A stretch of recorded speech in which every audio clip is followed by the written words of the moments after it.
Hello friends आज हम लोग क्वेश्चन नंबर 6 एक्सरसाइज 6.2 का सॉल्व करेंगे। ये मोस्ट इम्पॉर्टेंट क्वेश्चन भी है और थोड़ा लॉजिकल क्वेश्चन भी है। देखिए यहाँ पे हमें पहले पढ़ लेते हैं क्वेश्चन। हमें फिगर गिवन है, हमें बोला है P Q and R S are two mirrors placed parallel to each other. ठीक है, पी क्यू और आर एस दो मिरर है और दोनों पैरेलल, एक दूसरे के पैरेलल ये रखा हुआ है। और ये जो मिरर का ये जो ऊपर वाला पार्ट है ये पेंटेड पार्ट है और ये जो है ना शाइनी सरफेस है। ये अंदर की तरफ, बाहर की तरफ पेंटेड है और अंदर की तरफ शाइनी सरफेस है। ठीक है, an incident ray AB strikes the mirror PQ at B. The reflected ray moves along the path BC and strikes the mirror RS at C and again reflects back along CD. Prove that AB parallel to CD. मतलब ये हुआ कि AB एक रे है, incident ray यहाँ से आया और मिरर को जो है इस मिरर को बी पॉइंट पे हिट करता है, स्ट्राइक करता है, फिर रिफ्लेक्ट हो जाता है, इधर से इधर आया, रिफ्लेक्ट होके बीसी के थ्रू जाता है और दूसरे वाले मिरर आरएस को स्ट्राइक करता है पॉइंट सी पर और सी से फिर रिफ्लेक्ट होकर इधर चला जाता है। ठीक है, यहाँ तक समझ में आया। अब हमें बोला है कि अब हमें ये बताना है ये वाला जो है रे, ये रे और ये वाला सी डी रे दोनों पैरेलल है। तो इसको दिखाने के लिए सबसे पहले हम लोग क्या करेंगे कि यहाँ पे लिख लेंगे, पहले गिवन लिख लेते हैं। गिवन में लिखेंगे P Q parallel to R S. ये जो दोनों मिरर है दोनों पैरेलल है। टू प्रूफ में लिखेंगे, हमें प्रूफ करना है A B parallel to C D. दोनों मिरर को, सॉरी ये वाला दोनों इंसिडेंट रे और रिफ्लेक्टेड रे को पैरेलल दिखाना है।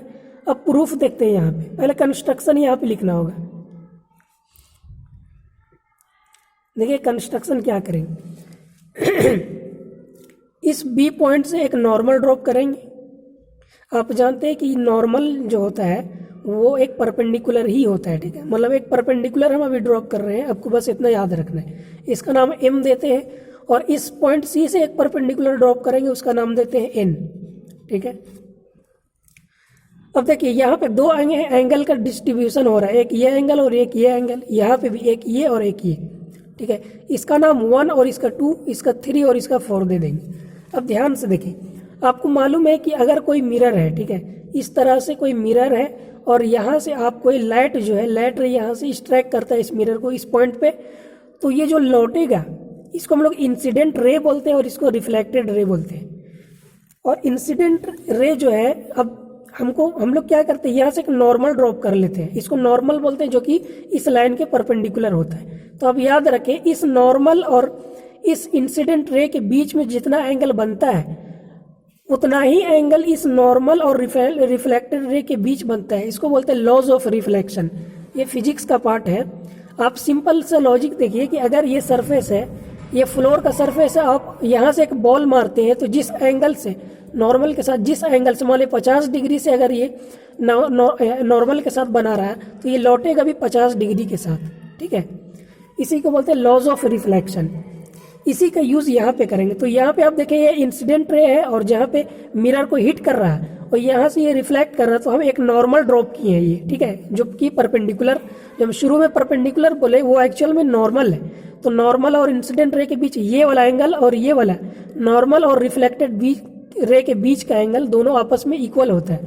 तो हम लोग लिखेंगे angle 1 is equal to angle 2 और इसी तरह angle 3 is equal to angle 4। ये दोनों इक्वल होगा और रीजन सेम होगा। यहाँ पे लिखेंगे एंगल ऑफ इंसिडेंट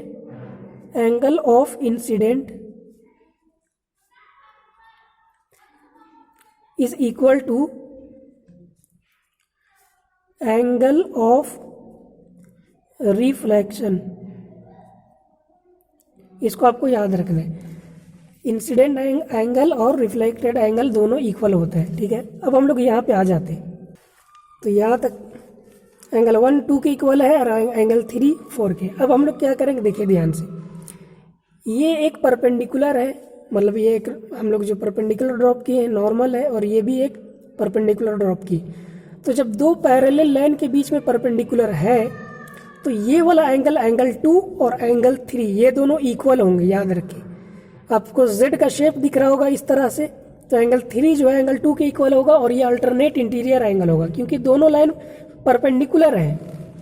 ठीक है, तो हम लोग यहाँ पे लिखेंगे angle 2 is equal to angle 3।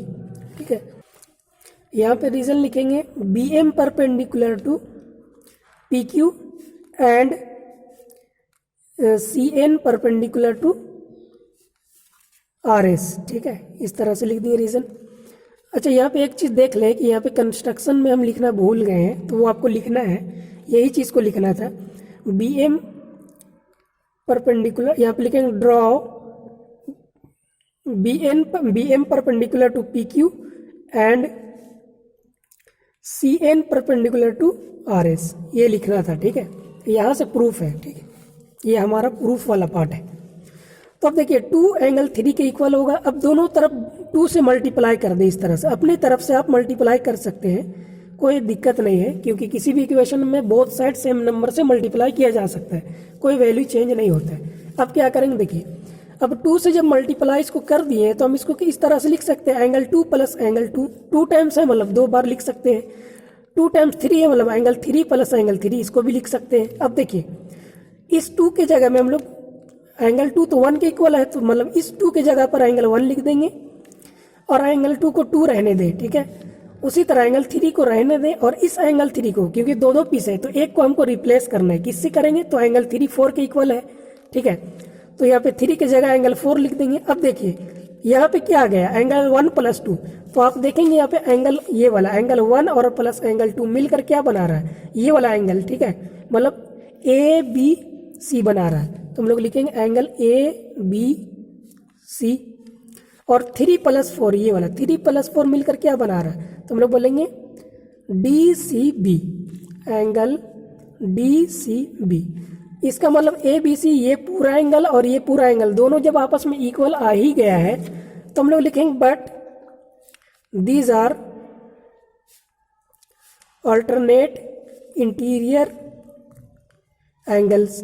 ठीक है, जब ये दोनों अल्टरनेट इंटीरियर एंगल्स है, देयरफॉर यहाँ से प्रूव्ड हो जाता है ए बी जो है सी डी के पैरेलल होगा, क्योंकि पैरेलल लाइन में ही अल्टरनेट इंटीरियर एंगल इक्वल होता है। तो हम लोग यहाँ पे लिख लेंगे देयरफॉर